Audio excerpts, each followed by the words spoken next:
Hello दोस्तों, art coaching classes में आपका स्वागत है। आज हम रसायन विज्ञान के, मेरे पास ओल्ड एडिशन है इसलिए ये यहाँ पे एक एक दो लिखा है, चैप्टर 2 लिखा है, लेकिन ये है चैप्टर 1 है ना, अभी जो आपका करंटली है विलियन। तो विलियन शरीर में लगभग सभी प्रक्रम किसी न किसी विलियन में घटित होते हैं। अगर सामान्यतः बात करें तो अब आपको लिखना कहाँ से विलियन को। तो सामान्य जीवन में हम बहुत कम शुद्ध पदार्थों से परिचित होते हैं। यहाँ से चालू करके यह पूरा ही चलने दीजिएगा, आपको यहाँ तक करना है। सोडियम क्लोराइड या चूहों के लिए जहर के रूप में अंतःशरीर इंजेक्शन हमेशा लवणीय जल में एक निश्चित आयनिक सांद्रता पर घोले जाते हैं, जो रक्त प्लाज्मा की सांद्रता के सदृश होती है। यहाँ तक कर लीजिएगा। फिर इसमें दूसरा आता है ये विलियन, है ना। इसके विलियनों के प्रकार का हेडिंग डाल लीजिएगा।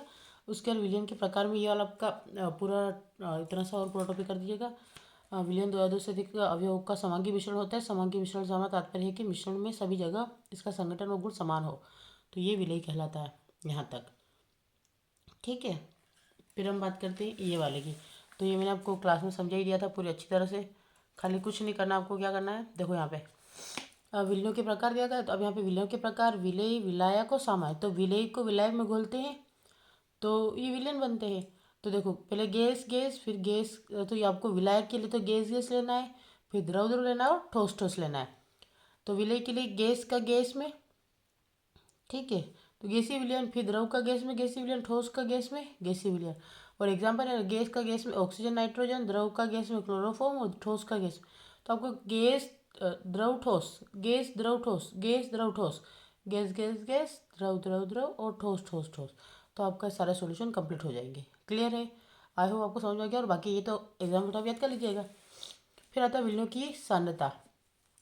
तो किसी विलयन का संगठन उसकी सांद्रता से व्यक्त किया जा सकता है। यहाँ से चालू करके आपको यहाँ तक करना है, ठीक है।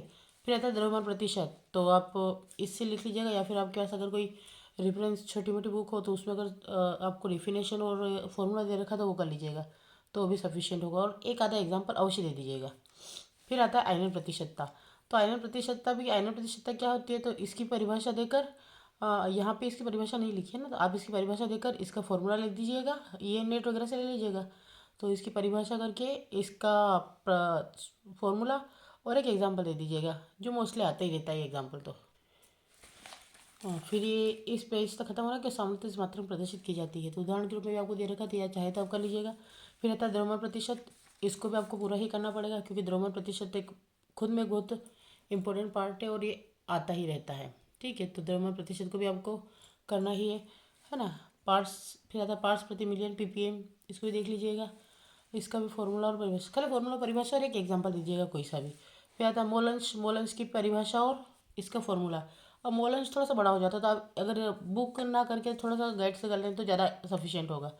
क्योंकि क्या होता है, जैसे यहाँ पे आपको फॉर्मूला और दोनों तो है, लेकिन आप थोड़ा सा कंफ्यूज हो जाता है कि हमें कितना करना चाहिए, कहाँ से करना चाहिए। तो इसलिए आप वहाँ से करें तो ज़्यादा बेस्ट होगा। बाकी तो आप इसमें से ये फॉर्मूला बनाकर कर सकते हैं। फिर इसके लिए एक एग्जाम्पल दे रखा बुक में, जो बार बार पूछा भी जाता है एग्जाम के वैसे से भी इम्पोर्टेंट है और आपको करना भी चाहिए।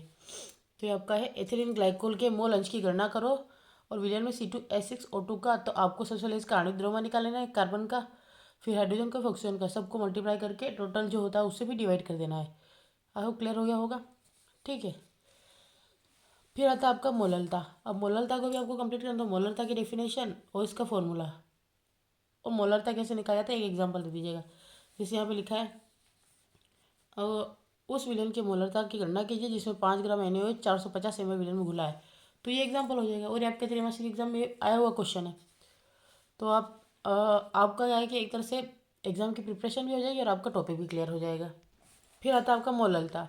तो भी ये किसी विलयन की मोललता, तो इसके लिए भी आप खाली किलोग्राम विलायक में उपस्थित, उसमें क्या था, आयतन के लिए बोल रहे थे, और यहाँ पे है ना किलोग्राम के लिए बोल रहे हो, बस इतना सा फर्क है। तो ये मोलर था, इसकी डेफिनेशन देखिए, इसका भी एक एग्जांपल दे दीजिएगा। ये नहीं थी, आप ये पूरा सवाल दीजिएगा, ये भी उसके अथवा में त्रैमासिक में पूछा गया था। तो आप ये वाला दीजिएगा। इसका भी सबसे पहले हमें इस प्रकार में सबसे पहले आणविक द्रव्यमान ज्ञात करना, आणविक द्रव्यमान को नीचे रखकर उसको सोल्व करना, जैसे कार्बन कार्बन फिर ऑक्सीजन ऑक्सीजन करके मल्टीप्लाई करना और कुछ नहीं करना, है ना। फिर नेक्स्ट आता है ठोसों की द्रव में विलेयता। तो इसके लिए भी दे रखा है, तो हम यहाँ पे देख लेते हैं, है ना, यहाँ से थोड़ा सा देख लेते हैं हम। प्रत्येक ठोस दिए गए द्रव में नहीं घुलता, जिससे सोडियम क्लोराइड और शर्करा जल में आसानी से घुल जाते हैं। जबकि नेपथलीन और एंथ्रासिन नहीं घुलते।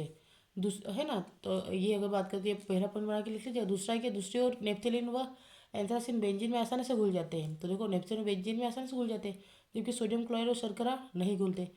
तो क्या है कि जैसे सोडियम क्लोराइड और शर्करा पानी में आसानी से घुल जाती है, लेकिन नेपथलीन एंथ्रासिन नहीं घुलते। तो नेपथलीन एंथ्रासिन को घुलाने के लिए आपको बेंजीन की आवश्यकता होती है। इस तरह से देख लीजिएगा, है ना। तो यहाँ पे रखिए, यदि दोनों विलयों में अंतराणु अन्योन क्रिया समान हो तो हम कह सकते हैं कि समान समान को घुलता है। ठीक है। फिर आ जाएगा तो कि जब एक ठोस विलय द्रव विलायक में डाला जाता है तो उसमें घुलने लगता है। यह प्रक्रिया विलयनीकरण यानी घुलता है। इससे विलयन में विलय की सांद्रता बढ़ने लगती है और इसी समय विलयन में से कुछ विलय के कण ठोस विलय के कणों के साथ संघट कर विलयन से अलग होते हैं। यह प्रक्रिया क्रिस्टलीकरण कहलाती है।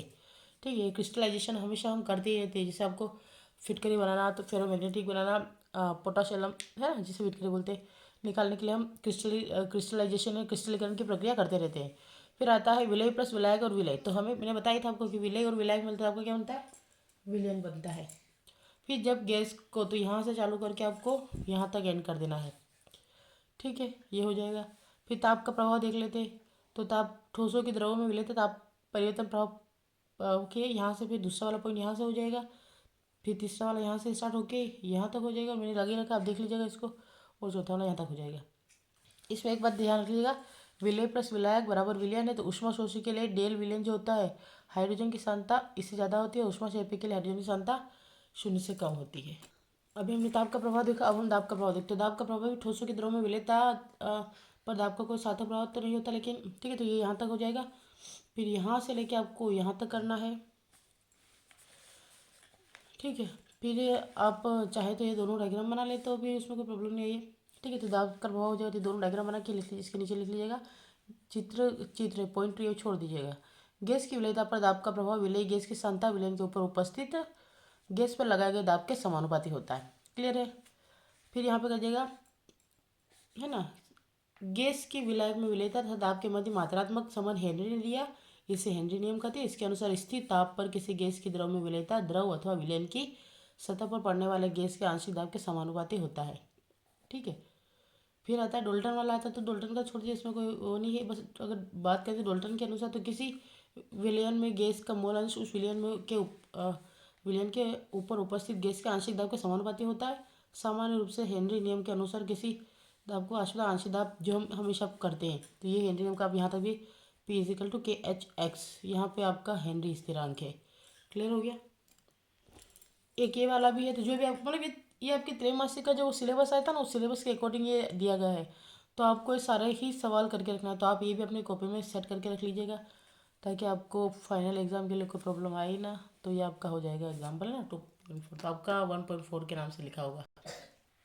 फिर आता है हेनरी नियम के उद्योगों में अनेक अनुप्रयोग एवं कुछ जैविक घटनाओं को समझाता है। ठीक है। जैसे यहाँ पे सोडा जल एवं शीतल पेयों में। तो फिर ये दूसरा ही वाला, मतलब लगभग आपको इसमें से पूरा ही करना, कुछ नहीं छोड़ना, क्योंकि ये मोस्ट टाइम पे है। फिर ताप का प्रभाव देख लेंगे।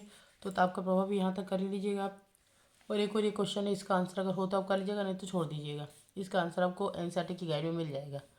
ठीक है, नवबोध वाली में। फिर आता है द्रवीय विलयनों का वाष्प दाब।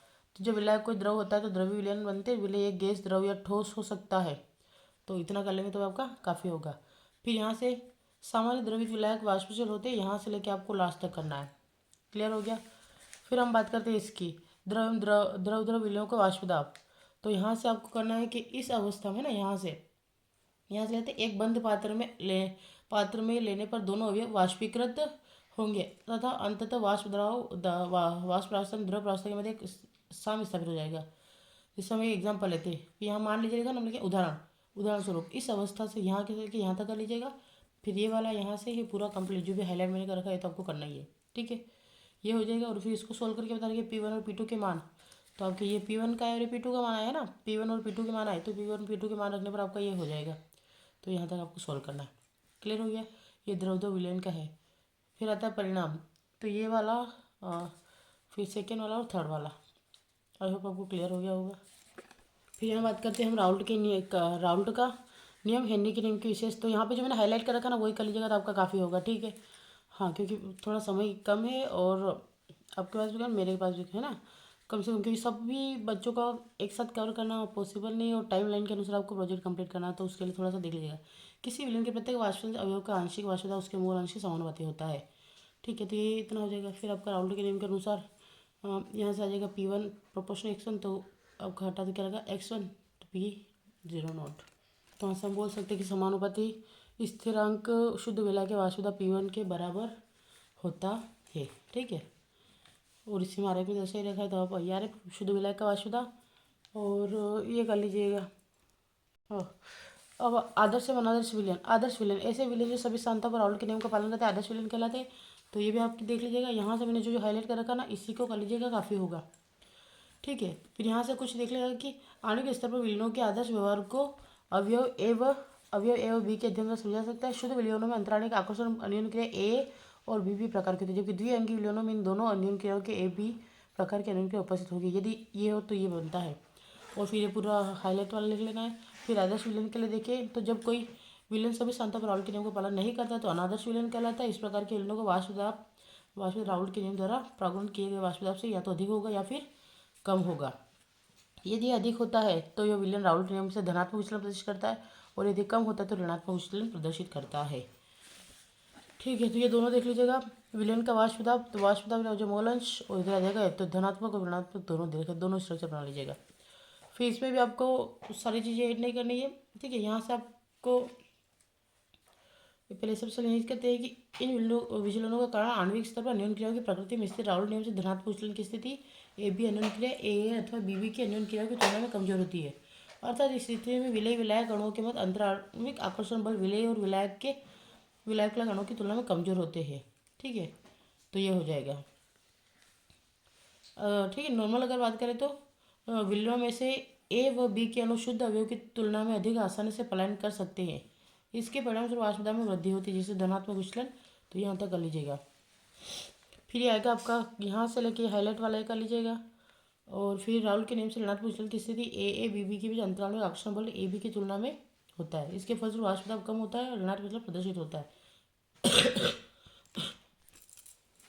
ठीक है, तो ये हो जाएगा। और इसमें से आपको लगता है ये फॉर्मूला तो जरूर कर लीजिए ना, एसीटोन वाला है, क्योंकि क्लोरोफॉर्म का अणु एसीटोन के अणु के साथ हाइड्रोजन बंध बना सकता है। तो आप ये देख लीजिएगा कि क्लोरोफॉर्म का जो ये क्लोरोफॉर्म है यह हाइड्रोजन बंध बना सकता है ना। ये एसीटोन है और ये क्लोरोफॉर्म है, तो आपका एसीटोन। ठीक है, CaCl3। फिर ये वाला हाईलाइट कर रखा है, ये इतनी चीज़ यहाँ तक कर लीजिएगा। फिर आ जाएगा वे विलयन जो विलयन राउल्ट के नियम से अधिक है, तो ये यहाँ से लेके यहाँ तक कर लीजिएगा। फिर ये अणुसंख्य गुणधर्म के आणविक द्रव्यमान की गणना कीजिए, तो ये वाला जो हाईलाइट कर रखा है इस चीज़ों को इनको ही कर लीजिएगा, काफ़ी होगा आपका। ठीक है, अब यहाँ पे एक दे रखा है कि अणुसंख्या यानी कोलिगेटिव लैटिन भाषा में जिसमें को ये का अर्थ है एक सादी या लिंगे के अर्थ कहते थे। ये यहाँ तक इतना सा इंपॉर्टेंट पॉइंट दे लीजिएगा, अबंधित है ना। फिर आपका वाष्पदाब का अपेक्षित अवनमन, तो ये आप गाइड वाला कर लीजिएगा, आपकी मेथड ही तो पूछी है। और एक दे रखा है क्वथनांक का उन्नयन, तो क्वथनांक का उन्नयन की ये दे रखा है, तो द्रव का ताप में तो ये वाला कर लीजिएगा। ठीक है, और इसका गणितीय रूप पूछे तो आप दे दीजिएगा। और उसके जब ये हो जाए आपका तो उसके बाद आप ये एग्जाम्पल दे दीजिएगा, मोस्ट टाइम के एग्जाम्पल है। और जो क्वथनांक का उन्नयन जो आपका चल रहा है ना ये वाला, इसके आगे ही आप यहाँ से भी ये जो हाईलाइटेड चीज़ें सारी कर लीजिएगा। और ये स्ट्रक्चर बना के ये पूरा हाईलाइट वाले सारा जो भी पोर्शन मैंने दे रखा है ये सारा आप कर लीजिएगा कि प्रदर्शित करते हैं। ठीक है, फिर आता है हिमांक में अवनमन। तो उससे पहले आपको ये एक और एग्जाम्पल जो मैंने करवा रखा है इसमें आपको मैंने सोल्व करके बता रखा है, ये देख लीजिएगा। ठीक है, और फिर ये आपका हिमांक में अवनमन, तो इसके लिए भी ये लैंग्वेज करके ये स्ट्रक्चर बना दीजिएगा, तो ये हो जाएगा आपका। ठीक है, ये आपका को हिमांक अवनमन स्थिरांक, मोलर हिमांक स्थिरांक या क्रायोस्कोपिक स्थिरांक की कहते हैं। ठीक है, और इसमें तो कोई एग्जांपल वगैरह तो कुछ है नहीं, लेकिन अगर चाहे तो इसको भी आप ऐड कर सकते हैं 45 ग्राम एथिलीन ग्लाइकोल वाला, क्योंकि अभी लेकिन आता है ये भी एग्जाम में। तो इतना कर लीजिएगा। उसका ये धनात्मक विचलन ऋणात्मक विचलन प्रदर्शित करने वाले विंडो में डिफरेंस दे रखा है, तो अगर आपको समय हो तो इसको भी नोट कर लीजिएगा। ये आ गया आपका पहला पॉइंट यहाँ से लेकर। ठीक है, और लास्ट आपका ये वाला एग्जाम्पल, और इसके अलावा आप एग्जाम्पल ऐड कर सकते हैं। ठीक है, अगर लेक्चर अच्छा लगता है तो लाइक करें, शेयर करें, सब्सक्राइब करें, और आई होप समय सीमा के अंदर आप अपना प्रोजेक्ट वर्क कंप्लीट करें। और जो जो आप लिखते हैं उसको अच्छे से प्रिपेयर करें, क्योंकि एग्जामिनर के पास कोई भी ऑप्शन ना हो कि आपने जो पढ़ा उससे कोई बाहर का कोई शब्द दे। ठीक है, थैंक यू फॉर वॉचिंग।